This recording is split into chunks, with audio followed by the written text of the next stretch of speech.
Say something. Oh, this is pasta making. Okay. It doesn't feel like pasta. Like I don't. Amir's training for Heidi Lau. I didn't think the dough would get like this. I thought it would just be rough still. It's crazy. Is that the angel hair then I'm guessing? Wait. What the? Maybe this is the angel hair. I don't know. Please. Gavin, you overcooked it. What the? It's supposed to keep the boiling out. Stop.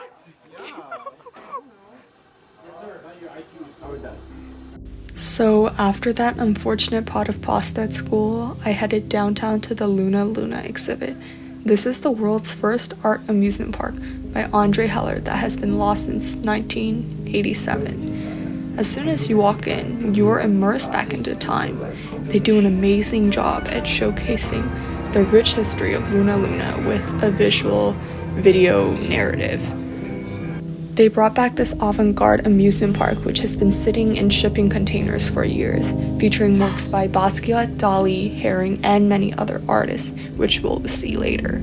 Here is the Basquiat Ferris wheel, almost the sole reason why I came in all its glory. It's just gorgeous.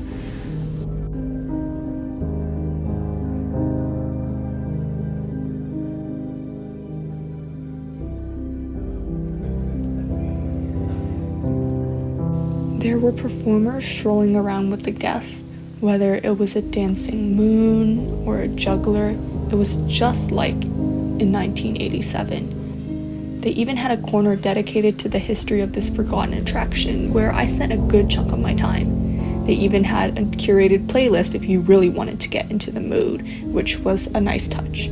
The Kenny Scarf painted chair swing ride was at the center of many's attention, but honestly, everything was so cool there and deserving. Here is another history corner where you could explore the original shipping containers holding Luna Luna when it is not on public view, as well as the original merch from 1987. I found the decay quite touching, as it is proof of humans living in a world where technology often takes place of items that show living proof.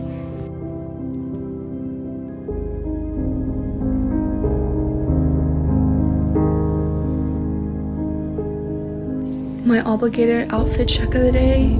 Also, they gave us these really cool newspaper-esque guides with information on the exhibits, which I kept for journaling. And here's me in the Kenny Scarf chair swing when it was still. They also turned it on for a few periods of time so you could see its full effects. And you could also go into the Dali Dome, but you needed to pay for the more expensive moon pass to get in, so I opted out. Everything just comes alive when the rides are turned on, like the music starts, it's a whole show.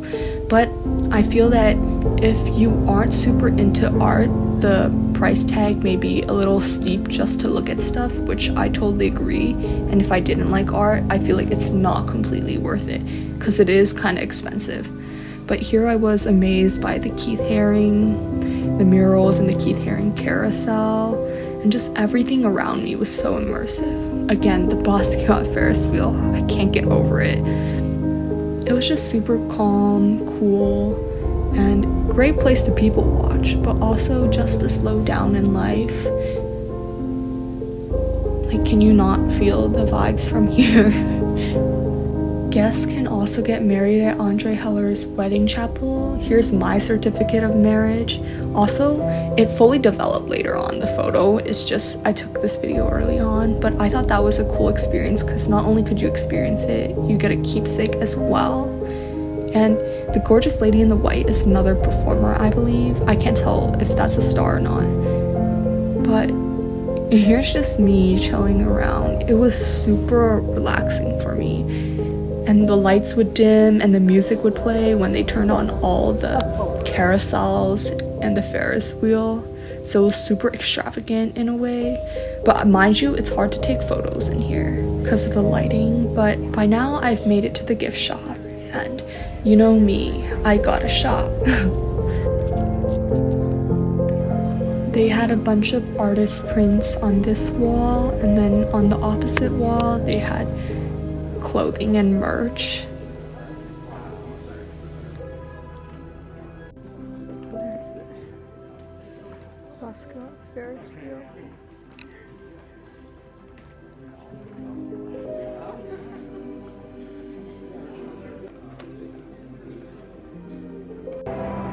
Okay, I bought two things. I bought a Basquiat sticker pack because I like the Basquiat feel, and then this pin pack. Here's the like designs, I think. Yeah. So after I went to Maru Coffee and I got this matcha donut, but of course I couldn't leave LA without trying what people call one of the best matchas in LA. I ordered a matcha with a cream top, kind of hefty price, but let me tell you, so good. Just look at my reaction.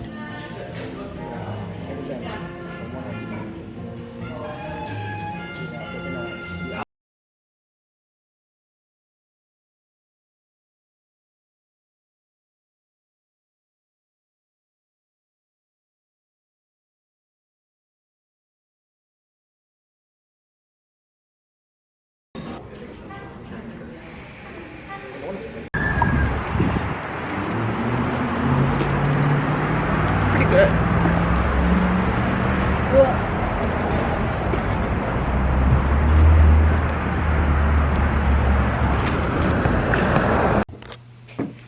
Guys, so I'm still thinking about that matcha I had, but unfortunately I did not take any videos at the Prada event because it was so dark in there, but obviously they needed it dark to show the light fixtures. But funny thing, here, let me explain the event. So I wasn't gonna go at first. I went to the gift shop and they're like, oh, you should check it out, like it's open to people who purchased a ticket to Luna, aka me. And I was like, oh, I'm kind of tired, I want to go home. But I accidentally got lost going back trying to find the car, so I stumbled upon the Prada event. I was just like, you know, fuck it, I'll just go see what it's about, hoping there's like food or a photo booth, because you know they know how to throw a party.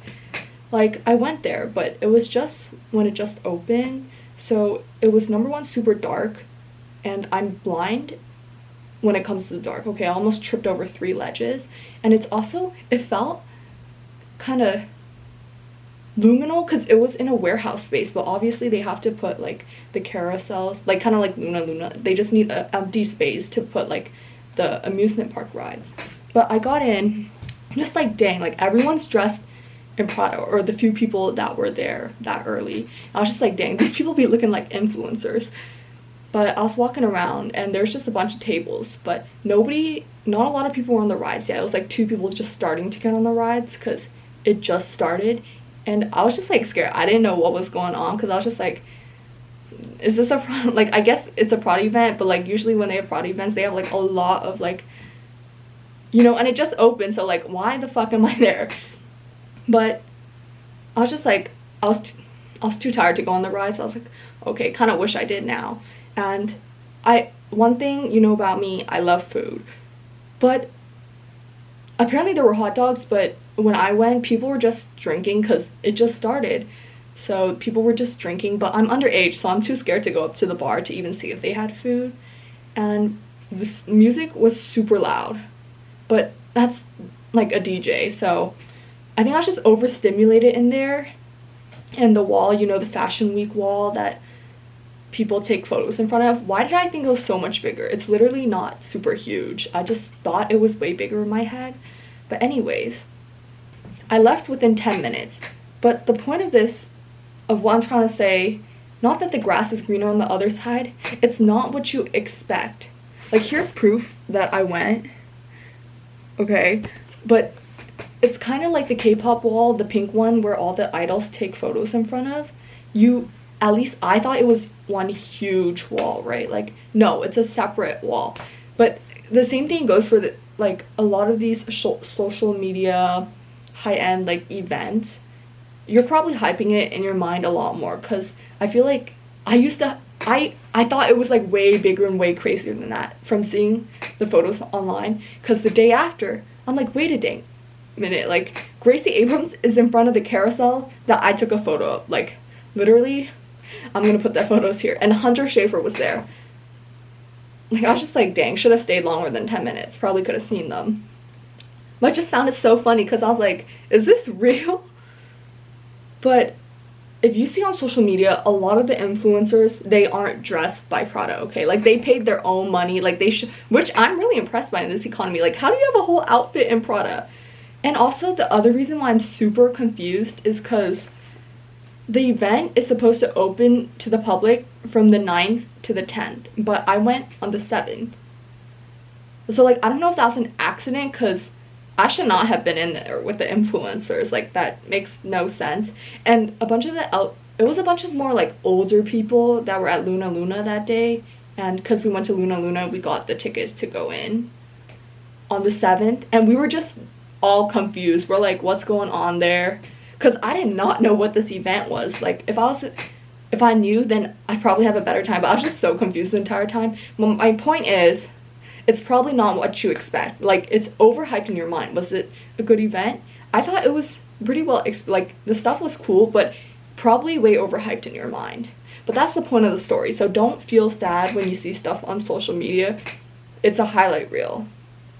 Because now I'm looking at, like, the photos people are posting. I'm like, dang, that looks so fun. But when I was there, it was just, like, it was fun, but not, like, as much fun as you would think from seeing the photos. So just trust. Like, don't worry.